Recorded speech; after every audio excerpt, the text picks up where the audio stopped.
இது சரி கட்டிடலாம் இதெல்லாம் வந்து கிடையாது.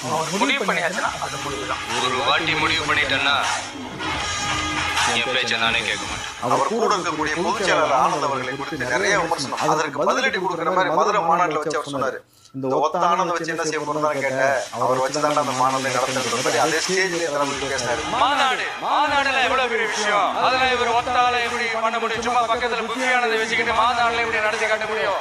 அதெல்லாம் அவங்களால முடியாது. இப்ப புதுசா ஒண்ணு சொல்ல ஆரம்பிச்சிருக்கிறாங்க.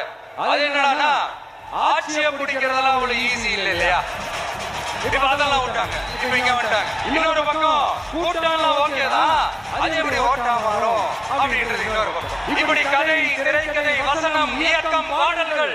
ஏன்னா நம்மளுடைய இந்த கூட்டம் வெறும் ஓட்டா மட்டும் இல்லைங்க. வரப்போற தேர்தலில் மக்கள் விரோத ஆட்சியாளர்களுக்கு நாம வைக்க போற வேட்டா, நம்மள கோட்டைக்கு அனுப்ப போற ரூட்டா இருக்க போது சீக்கிரமாவே தெரிஞ்சுப்பீங்க. சில்லறைகள் தான் ரொம்ப பேசும்.